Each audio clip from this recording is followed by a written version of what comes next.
I wish you would just leave me alone. You're over now. What? With Frank? Why? I can't really describe it, but I think maybe I'm ready to admit I'm in love. Nancy, you broke up with your boyfriend less than a week ago. We're on page 2. We're ending page 2. And I'm already having a crisis. There's 20 pages of this. Oh my gosh, if this is not the most preteen angst thing I've ever read in my life. What?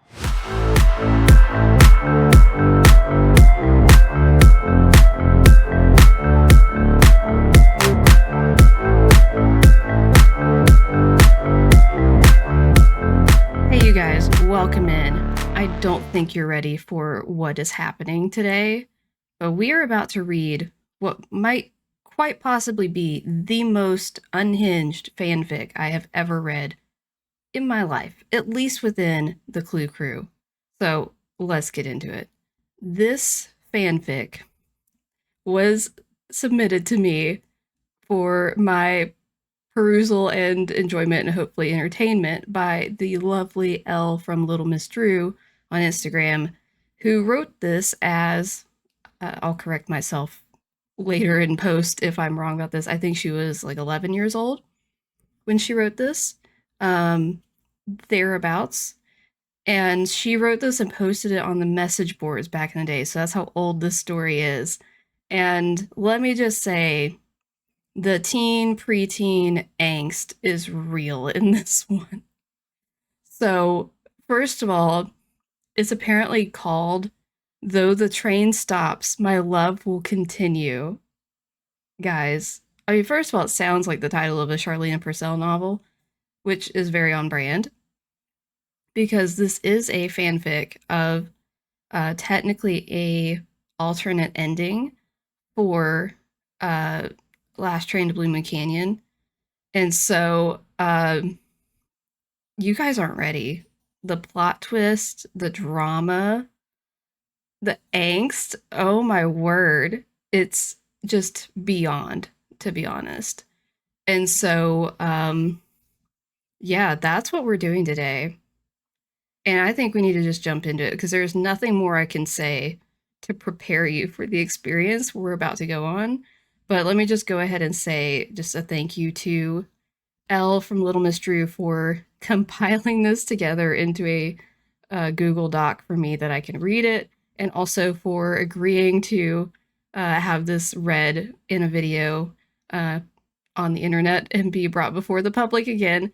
And so we greatly appreciate your sacrifice and your willingness for that, because this is, when I tell you I was doing real life spit takes, I scared my cat out of my lap, I was screaming, I was in tears.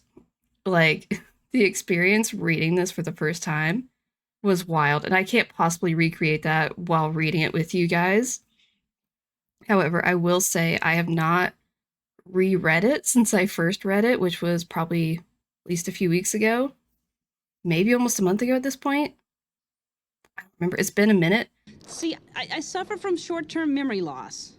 So there's definitely going to be stuff I don't fully remember. And so that hopefully will make it a little fresh in my brain so I have some amusing reactions.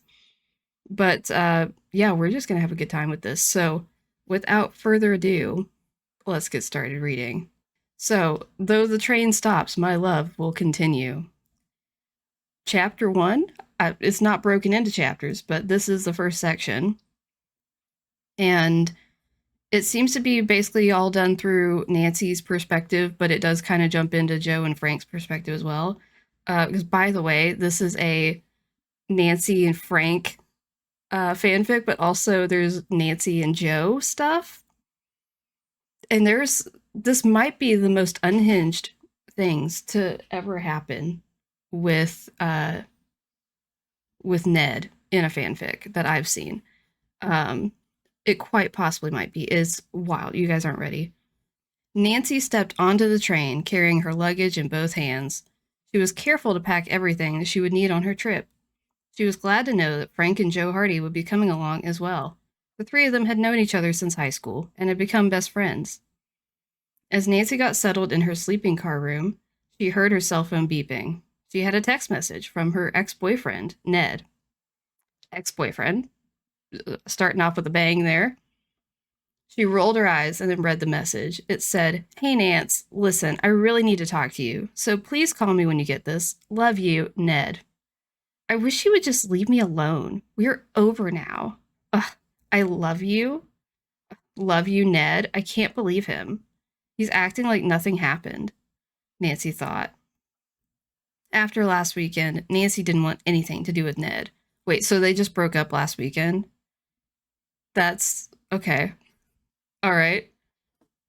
Starting, like I said, starting off with a bang. A lot's happening already. We're like 2 paragraphs in. So after last weekend, Nancy didn't want anything to do with Ned. She found out from Bess and George that Ned had been cheating on Nancy while she was at Blackmore Manor with a girl named with a girl named Stacey Adams. I almost said Abrams. That's wrong. A girl named Stacey Adams, Nancy's high school nemesis. Nancy was so furious, she had called Ned and broke up with him, no questions asked. Is that not the most preteen drama ever? So-and-so said that she thinks that you guys are like doing things, that you guys were hanging out. And so I'm just not even going to ask you to explain yourself. We're just done. Yeah, I know we've been dating for years. I know you've never been suspicious before, but like I'm done. And also now I'm going to go talk to Frank Hardy. What is happening?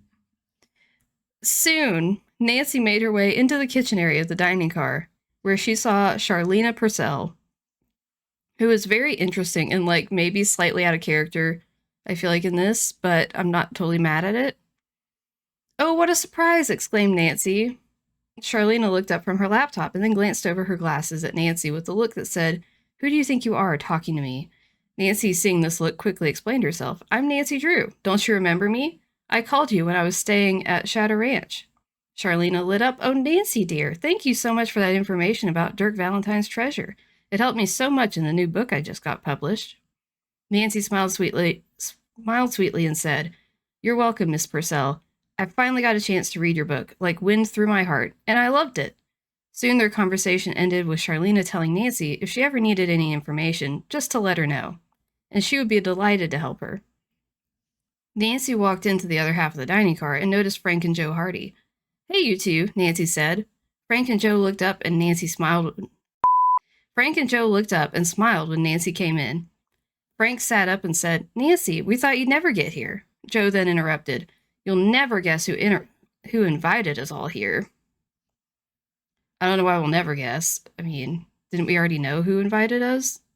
Okay, suddenly someone burst in and said, no, actually, to be specific, it says, suddenly someone bursted in and said, "I have arrived." It was Laurie Gerard. Nancy was astonished to see Laurie Gerard, the Laurie Gerard, standing right in front of her. Joe excitedly introduced himself. "Hi, Laurie. It's so great to finally meet you. I'm Joe Hardy. I've seen all of your movies, and I've watched every episode of that show you're on. Oh, I'm almost sure I have all the issues of magazines you're in," and Joe was so taken up he didn't notice that Laurie wasn't even paying attention to him. In fact, she just sort of walked away after he said, "It's so great to finally meet you." Also, do we have any confirmation of her being an actor? Like, her being in movies and TV shows? Like, I could see it, I guess, but like, did the game ever tell us what she's famous for? Or is she just, like, she's famous because she has money? What, like it's hard? Like, what's the story there? Because I feel like I don't remember. Okay, so Laurie has walked away from Joe. Now, Nancy took a seat next to Frank, and soon enough, everyone on the train gathered in the dining car to discuss why they were invited to come. I love that in this one, Nancy and Frank are sitting next to each other instead of Nancy sitting in the floor like she does in the game. And it's very weird. Like, anyone else notice that Nancy is straight up just crouched in the floor beside the table, just out of the way? Because that was the only place I could put her, since you see, like, every side of the table. It's the only place I could put her where you don't see her, since you can't ever see Nancy. So, anyway, that's cool. Why couldn't it be a chair that was obscured? I don't know. but it's definitely the floor, especially with like the eye line angle you see. Line of sight. What's that called? Anyway. So Lori grinned and stood between Frank and Nancy, addressing the group. Okay, so like, I'm sure you're all wondering why I invited you to come, right? She looked around the table and they all seemed thrilled, thrilled in quotes, by the way, thrilled to be there, except for Joe, who genuinely was. Lori soon explained the whole situation about why they were there, and once she finished, everyone sat around introducing themselves. Lori went first. Hi, as you all know, I'm Lori Gerard. I'm the one who invited you all here. I'm an actress. Tino, why don't you go next? A man with dark black hair and a serious face stood up and said, The name's Tino Balducci. I'm a famous police detective. That's all I gotta say. Next, a man with a sweater stood up and said, I love that. This is the only description for him. Sweater guy. So the man in the sweater stood up and said, My name is John Gray. You may have seen me on my hit TV show, Ghost Hunters. Then Frank stood up and told the others that he and Joe and Nancy were all amateur detectives. And lastly, Charlene Purcell told everyone about her romance novels. After their little meeting, Nancy couldn't help but notice that Lori was being a bit flirty with Frank.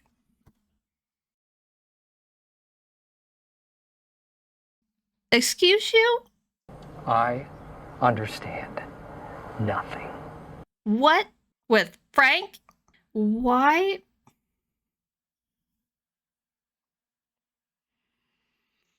With Frank? Okay, that's fine. I guess she flirts with everyone. It's fine. She was giggling and batting her eyelashes as he talked to her. Joe was talking to John Gray about his TV show. Then, realizing how tired she was, Nancy went back to her sleeping car room, and as she sat down on her bed, remembered her diary. She's remembering a lot of things. She's remembering being tired. She's remembering she owns a diary. There's a lot going on for her today. Also, remember the Nancy being tired and going back to the sleeping car thing, because that will definitely not come up like 4,000 times in this. So she was a faithful journal writer and wrote down all of her problems in it to relieve the stress of it all. She grabbed her pencil and laid down on her bed while she started writing.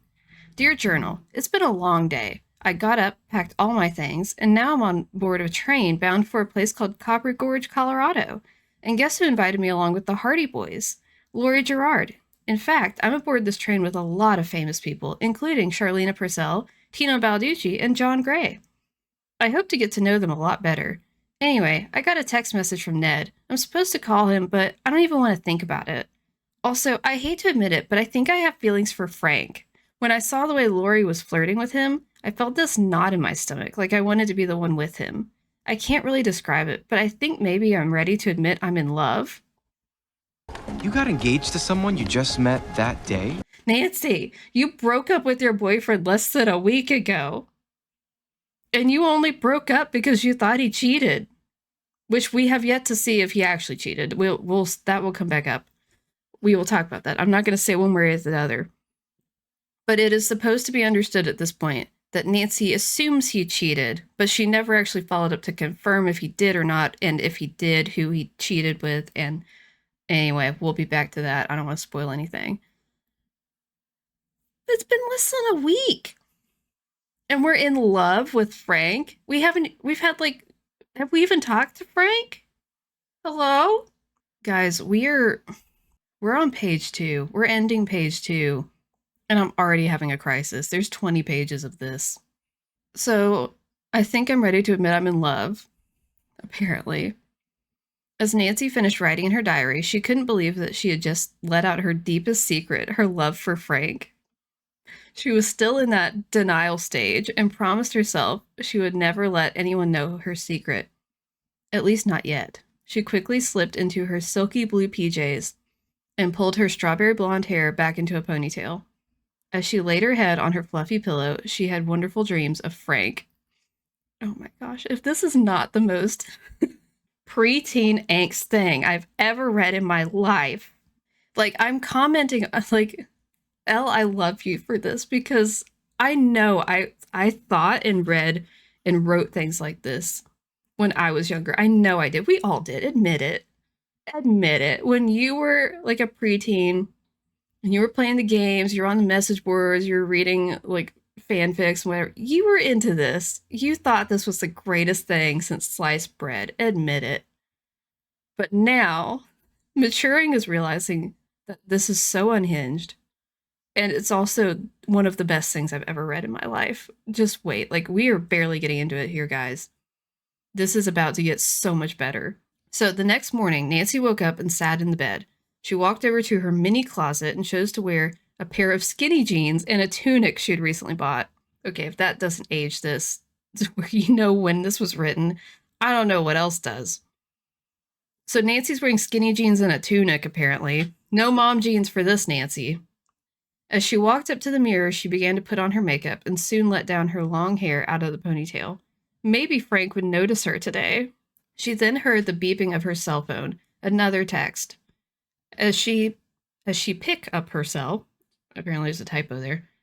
I don't know if there's any attempt at fixing typos or any review like that done when this was compiled, because it was in multiple parts. So I don't know what level of editing went into this before I got my eyes on it, but I'm kind of assuming it was basically left as is.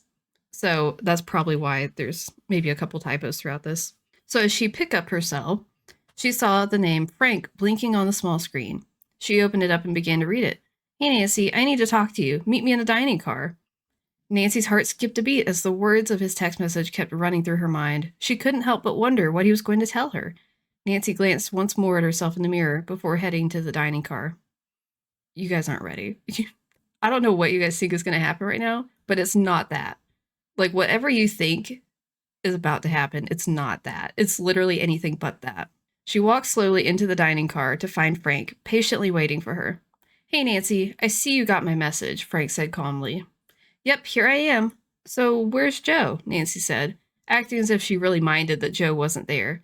She really hoped it would just be Frank and herself. Oh, he's walking around talking to all the other guests. Frank looked at Nancy and thought, wow, Nancy looks so pretty, but why is she so dressed up? It's not like we're getting off the train today. This, first of all, like, no, he didn't think that. I don't know if you've ever talked to a guy before. He did not think that. Second of all, the shift of perspective of how it's like very clearly mostly in Nancy's perspective, and then it'll just randomly shift for like a paragraph or so to someone else's perspective. It's very kind of jarring, but again, we love it for it. So he couldn't help but notice the way her blue eyes twinkled when she smiled at him. He had never really thought about Nancy in that way, but ... He snapped out of it when she said, oh, well, that's cool. So, what was it you wanted to tell me, Frank? Nancy's heart was beating so fast, she felt as if everyone would see it pumping in and out of her chest. It's like a Looney Tunes thing, like... Frank walked up to her and started off. Okay, since we're best friends and everything, I have to tell someone the secret. Are you ready, guys? I have a huge crush on Lori. She's so beautiful and nice and perfect. I mean, don't you think we'd be the perfect couple?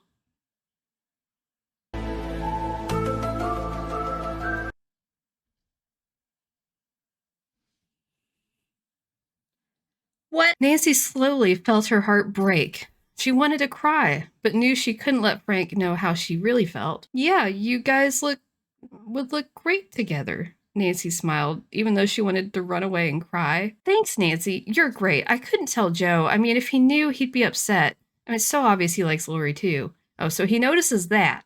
But he doesn't notice Nancy is, like, falling all over him. Leave it to a man to be selectively perceptive. Okay, so Nancy looked at Frank and said, yeah, I understand completely.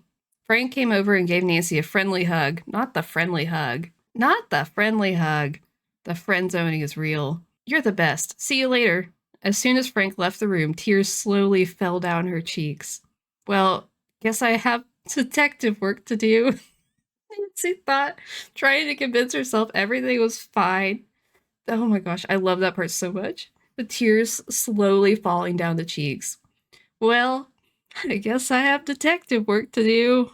Suddenly, the train screeched to a stop. Someone had pulled the emergency brake. Nancy quickly ran towards the sleeping car to examine the brake. As she walked in the door, she saw that no one was there.